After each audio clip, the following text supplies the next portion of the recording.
بسم اللہ الرحمن الرحیم۔ السلام علیکم، میرے چینل میں آپ کا استقبال ہے۔ آج کی ہماری یہ ویڈیو تیسری کلاس کی کتاب ابتدائی اردو کا آج پڑھیں گے ہم سبق نمبر 20 قدرتی گیس۔ تو سبق نمبر 20 میں قدرتی گیس کے بارے میں آج ہم پڑھیں گے۔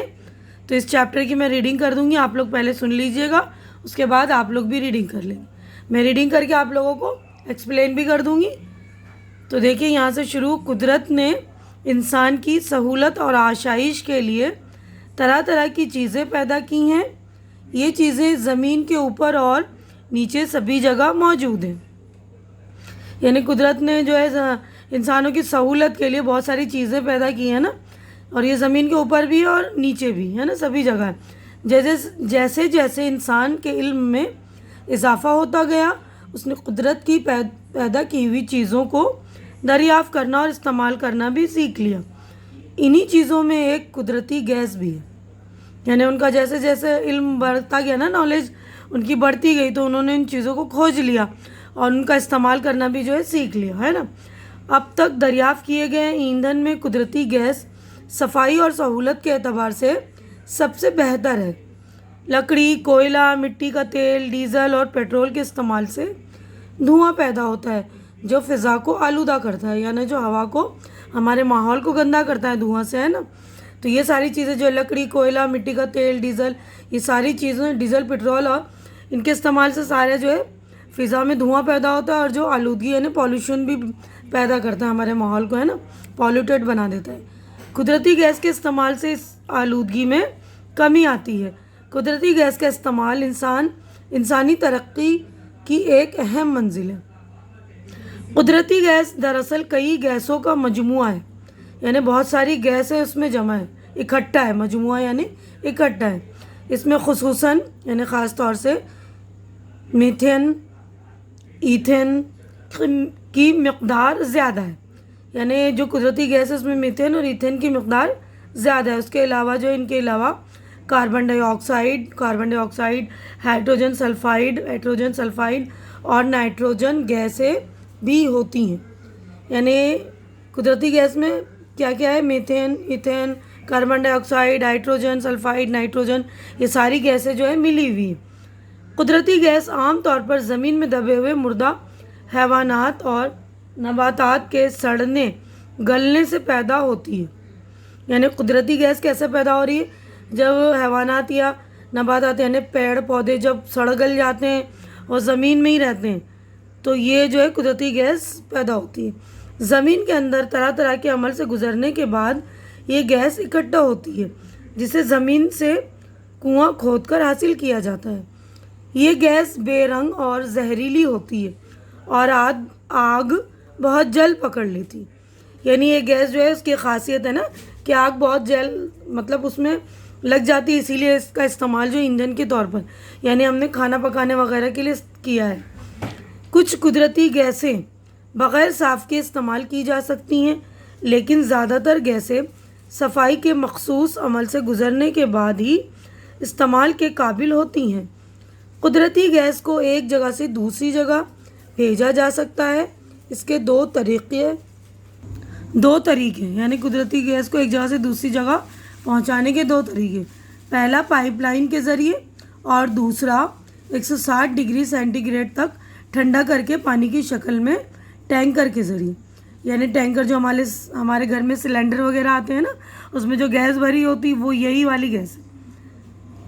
آج کے دور میں قدرتی گیس گھریلو اور صنعتی ضرورتوں کو بڑے پیمانے پر پورا کر رہی ہیں۔ قدرتی گیس کا استعمال صرف ایندھن کے طور پر ہی نہیں ہوتا، یعنی اس کا استعمال صرف آگ جلانے کے لیے یا ایندھن کے لیے استعمال نہیں ہو رہا ہے۔ اس سے کیا ہو رہا ہے؟ اس سے نقلی ربڑ، ریشم، نائلون اور پلاسٹک بھی بنائے جاتے ہیں۔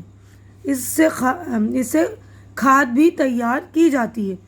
قدرتی گیس سے کئی دوسری گیسیں بھی بنتی ہیں اور ان سے بھی طرح طرح کی چیزیں تیار کی جاتی ہیں۔ قدرتی گیس میں بڑی طاقت ہے اور یہ بڑے کارخانے اور ریل گاڑیاں چلانے کے بھی کام آتی ہیں۔ قدرتی گیس میں ایک ایسی گیس بھی ہوتی ہے جس سے بنی ہوئی چیزوں پر پانی، گرمی، سردی، تیزاب کسی کا اثر نہیں ہوتا۔ اس سے ایک قسم کا پتلا کاغذ بھی تیار ہوتا ہے۔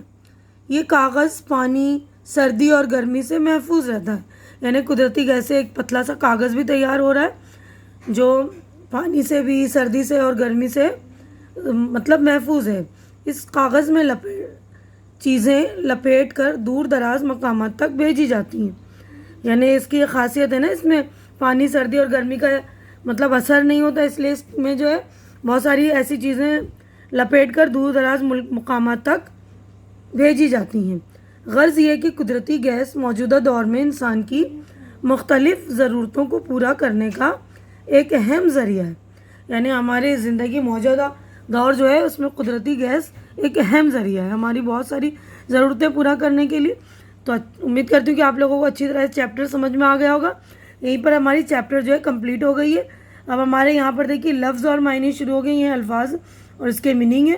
میں پڑھ رہی ہوں، دیکھیے پہلا لفظ ہے قدرت، خدا کی طاقت، آشائش، آرام، سہولت۔ اگلے صفحے پہ چلیں گے ہم، تو دیکھیے نیکسٹ لفظ ہے اضافہ، بڑھانا، ترقی، زیادتی، دریافت کرنا، پوچھنا، معلوم کرنا، فضا، ماحول، آلودہ، گندا، آلودگی، ملاوٹ، گندگی، مجموعہ، کئی چیزوں کا جمع ہونا، مقدار، تول، وزن، حیوانات، حیوان کی جمع، جانور، جان رکھنے والا، نباتات، نبات کی جمع یعنی پیڑ پودے، مخصوص، خاص، خاص کیا ہوا یا خاص بنایا ہوا، دور دراز، بہت فاصلے پر، بہت دور، مقامات، مقام کی جمع، جگہ، دور، زمانہ۔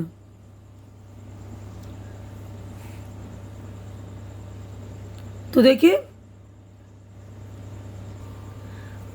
ہمارا اگلا جو ہے کوشچن نمبر 2، غور کیجیے، غور کرنے کی بات ہے، سبق سے متعلق ہی ہے کہ عام طور پر ہم غذا کو پکا کر کھاتے ہیں۔ پکانے کے لیے ایندھن کی ضرورت ہوتی ہے، اس کے علاوہ بہت سے کاموں کے لیے ایندھن چاہیے۔ گاڑیاں، ریل، جہاز اور کارخانے وغیرہ ایندھن ہی سے چلتے ہیں۔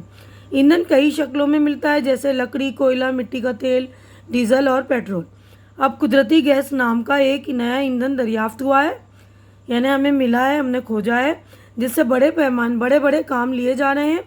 گیس کے استعمال سے بڑی حد تک آلودگی بھی پیدا نہیں ہوتی، یعنی یہ والا گیس جو قدرتی گیس استعمال کرنے سے بڑی حد تک آلودگی مطلب نہیں ہوتی، دھواں نہیں نکلتا، اس سے آلودگی بھی کم ہوتی ہے۔